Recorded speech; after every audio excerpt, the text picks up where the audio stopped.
I think a lot of people would look at so much of what goes on online, you know, the memes, the silliness, the kittens that are stuffed inside glass vases and all these kinds of things that literally get sent around everywhere as a distraction, as a bit of a waste of time, as actually not particularly worthwhile. But at the same time, you're seeing it as something that has a sophistication, aren't you? Oh, yeah. I mean, when you think about things that are a waste of time, think about the average sitcom, right? Or the average Hollywood movie.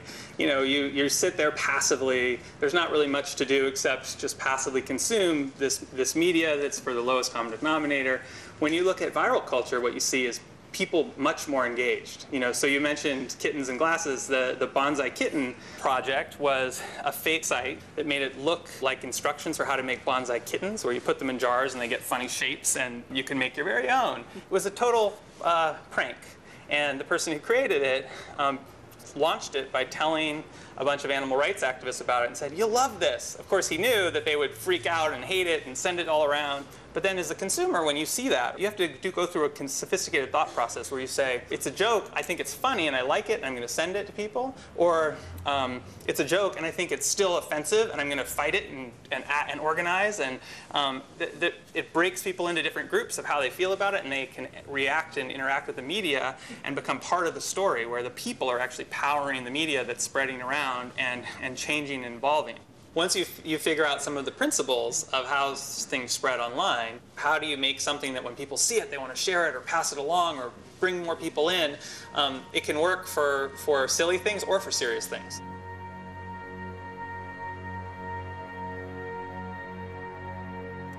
The apparently superficial culture of young people on the web can have a serious side and a direct impact on the real world.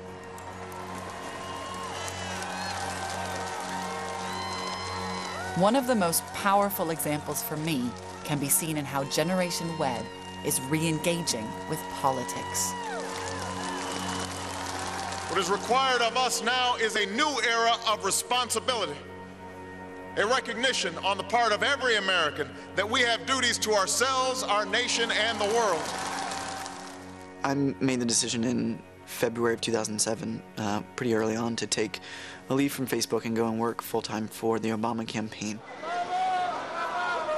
The campaign from the start was really interested in running a bottoms-up grassroots initiative, which happened to intersect directly with everything that was happening online in 2006, 2007, 2008. Barack Obama! The young users of YouTube, Facebook, MySpace, and Twitter became central to the campaign. We had members of Congress on Twitter. We had protesters organizing through Twitter outside. We had the president on Twitter using it to campaign. And we had everyone in the country, well, not everyone, but a lot of folks across the country using Twitter to express their opinions on the hot topics. So we sort of had like the entire spectrum. During the election year, Obama had 3 million Facebook friends. And studies show a third of all under 30-year-olds used social networking to communicate their politics. That figure was negligible 4 years earlier.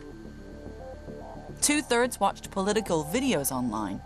A quarter forwarded them on or remixed the material. 'Cause I got a crush on Obama, I wait till 2008.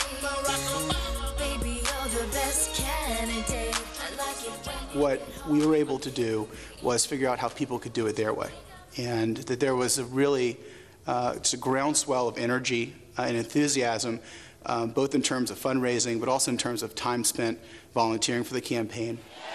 America, we have come so far. We have seen so much, but there's so much more to do.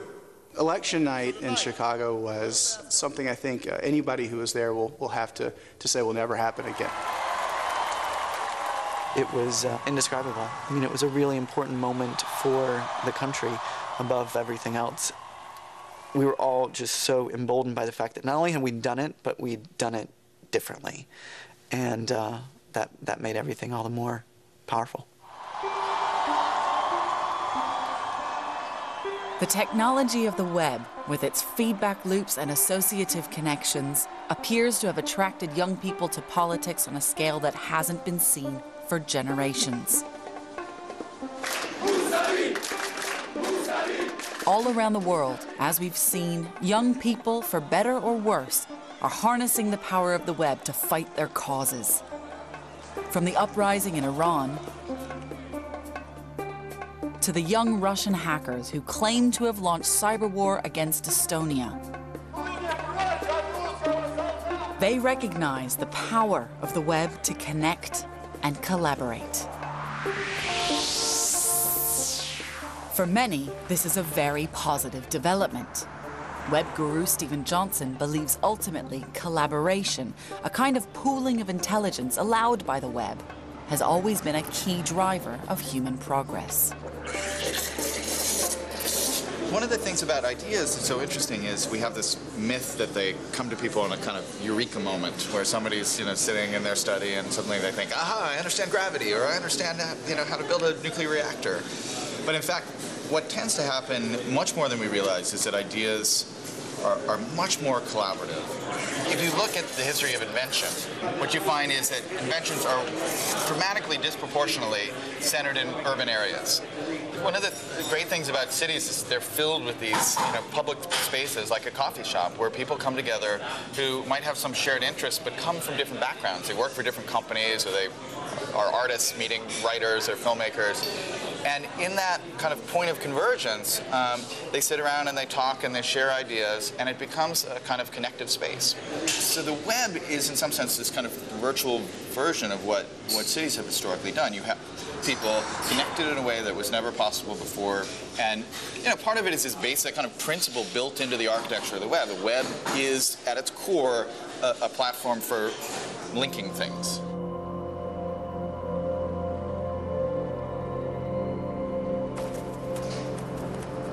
When you look at a city with its teeming masses of people, each of whom have their own dreams, desires, and expectations, it shouldn't work, but it does.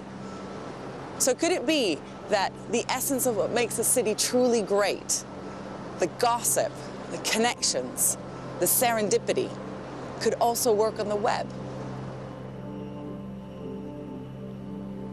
I believe that at best, the web can be like an exciting, innovative metropolis that eventually could benefit the younger generations. Earlier, we saw that some people view South Korea, the most wired nation on Earth, as a nightmarish vision of web addiction. But along with the downsides come hidden benefits. As young South Koreans grow up in their supercharged digital world, they regularly top the world's education league tables. 그냥 표현을 지금 표현이 다 나와. 그러니까 우리가 지금 궁금한 거는 뭐야? 뭐를 낳는? 새끼를 낳는? I'm meeting the president of the Korean National Information Society Agency, who claims that Korean children's advanced achievement is not due only to a great education system, but because from an early age they interact and work together on the web.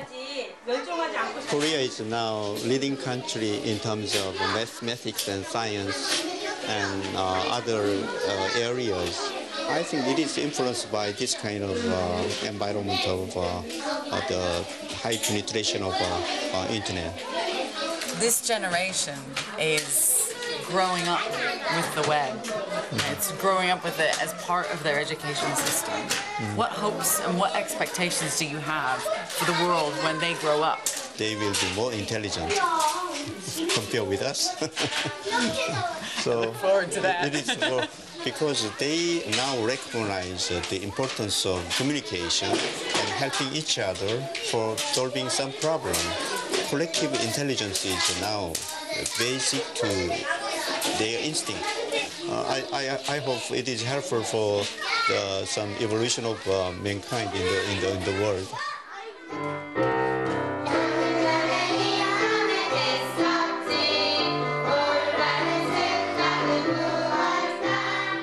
Every kid starts with an incredible amount of curiosity. Why are some materials strong? Why are some materials weak? Well, I asked that when I was a kid. Nobody could answer. Now, my son will get the answers and want to ask more questions. So I think it's a huge change. 이거는 안구 체조, 우리 눈 human civilization as a whole is now witnessing the connection of people everywhere on Earth through this web in ways that actually do mimic the growth of a human brain. And the analogy is imperfect, but it's also real. We are seeing the emergence of a global brain.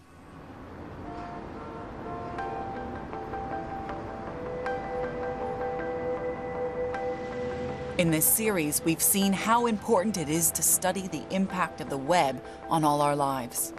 The web appears to give us all a voice and to level society.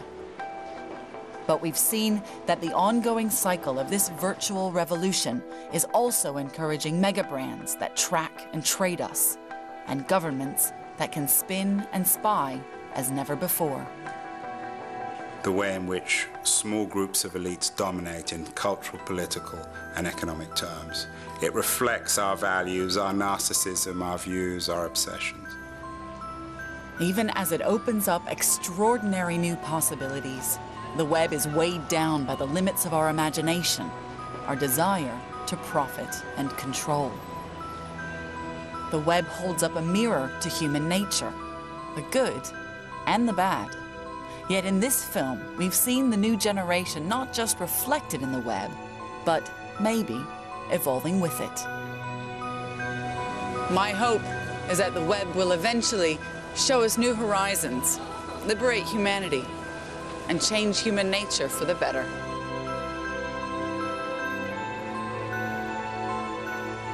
All this great stuff that's emerging in social media is people trying to find new, interesting ways to communicate, become more efficient, become more engaged, become more informed.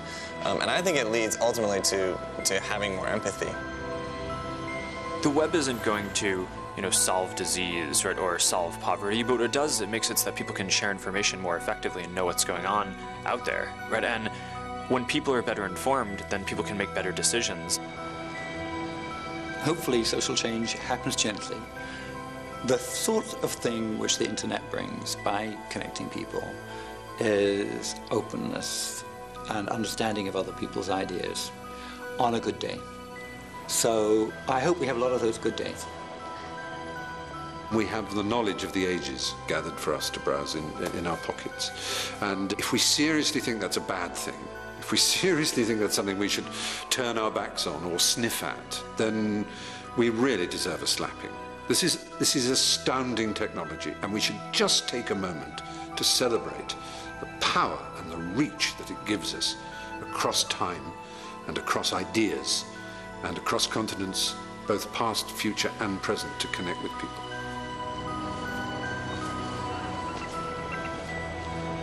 Perhaps the most amazing thing about this revolution is we've seen all of this profound change in just 20 years.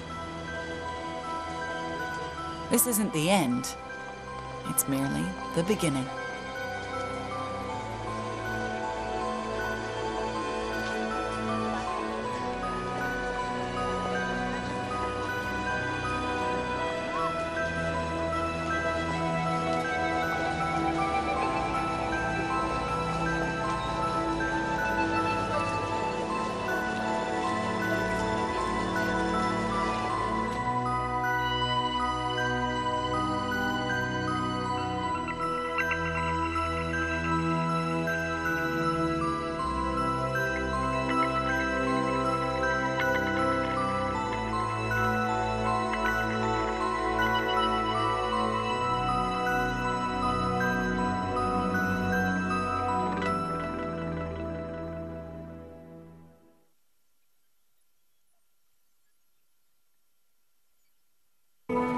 同一条海岸线上，有灰熊和北极熊，来自两个不同世界的熊族，要如何在改变中的北极养育后代呢？10点全记录：北极熊与大灰熊。